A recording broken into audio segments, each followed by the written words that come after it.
সবচেয়ে বেশি জরুরি, সেটা হচ্ছে নিয়তকে বিশুদ্ধ করা। আপনি কুরবানি করবেন একমাত্র কার জন্যে? আল্লাহর জন্যে। মানুষ দেখবে চৌধুরী সাহেব গরুটা কিনেছে 2 লাখ টাকা দিয়া, এই নিয়ত যদি থাকে কুরবানি সে পর্যন্তই শেষ। নিয়ত যদি এটা থাকে যে চৌধুরী সাহেব গরু কিনছেন 3 লাখ টাকা দিয়া, মানুষ এটা দেখবে, আমার গরুটা ছোট হবে, এটা কেমনে হয়, আমি একটা ছোট গরু কিনবো, মানুষ কি বলবে, এই নিয়ত করার সাথে সাথে কুরবানি সেই জায়গাতেই শেষ। কুরবানি আর সামনে আগাবে না। এই কুরবানির কোনো ফায়দা আল্লাহর কাছ থেকে আপনি পাবেন না। এজন্য সর্বপ্রথম কুরবানি করার জন্য নিয়তটাকে পরিশুদ্ধ করতে হবে। ইন্না সলাতি ওয়া নুসুকি ওয়া মাহইয়ায়া ওয়া মামাতি লিল্লাহি রাব্বিল আলামিন। আমার নামাজ, আমার কুরবানি, আমার বেঁচে থাকা, আমার মরে যাওয়া সবটাই আল্লাহর জন্য নিবেদিত। এখানে অন্য আর কারো পছন্দ, অন্য আর কারো না পছন্দ, অন্য আর কারো ভালো লাগা খারাপ লাগার কোনো সুযোগ নাই।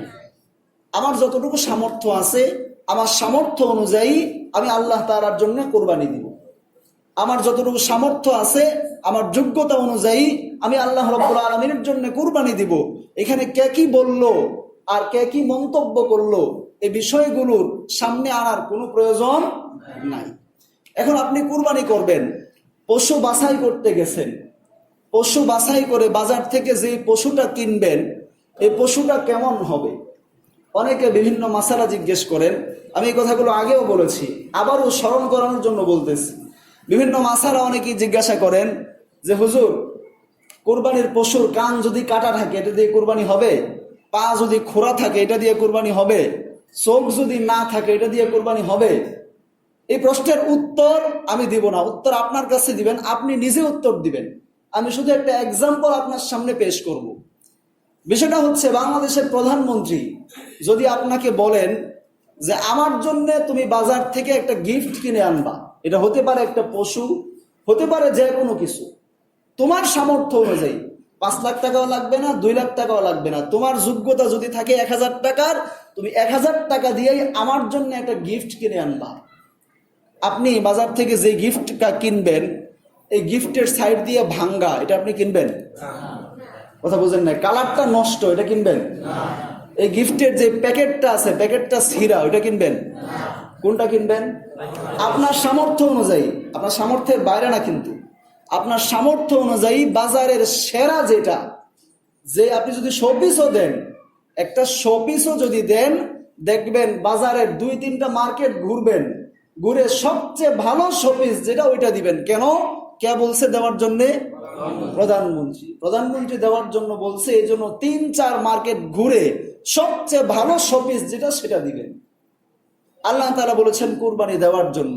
সামর্থ্য না থাকলে দিতে হবে এমন কোনো কথা আছে? আপনাকে দেওয়ার জন্য কেউ বাধ্য করছে? আল্লাহ বলছে যদি ওয়াজিব হয় তাহলে তোমার সামর্থ্য থাকলে কুরবানি দিতে হবে। এখন কুরবানি দিতে হবে 2 লাখ টাকা দিয়ে, কোনো বাধ্যতা আছে? আপনাকে 1 লাখ টাকা দিয়ে দিতে হবে, কোনো বাধ্যতা আছে? আপনার যতটুকু সামর্থ্য আছে, সামর্থ্য অনুযায়ী দেওয়ার কথা আল্লাহ বলেছেন। তাহলে এক্ষেত্রে খোঁড়া, ল্যাংড়া, হাঁটতে পারে না, চোখ কানা, এই প্রশ্ন আসবে কেন? এই প্রশ্ন কেন আসবে? আপনি এই প্রশ্ন কেন করবেন? দিবেন কার জন্যে? আল্লাহর জন্যে। বাজারে ঘুরে নিজের পছন্দ অনুযায়ী সবচেয়ে ভালোটা দিবেন আল্লাহর জন্যে। এই ক্ষেত্রে হাঁটতে পারে না, চোখ কানা, চোখ নাই, কান নাই, প্রশ্নই তো আসতে পারে না। এই প্রশ্ন আসা মানে নিয়তের মধ্যে গলত আছে। এই প্রশ্ন যেখানে আসবে সেখানে বোঝা যায় আপনার নিয়ত 100% বিশুদ্ধ হয় নাই। আর না হয়তো আল্লাহর জন্য দিবেন, এখানে বিভিন্ন রকম সমস্যার প্রশ্ন কেন আসবে? সামর্থ্য না থাকলে তো আল্লাহ বলেন নাই যে দিতেই হবে, এমন কোনো বাধ্যবাধকতা তো আপনার উপরে নাই।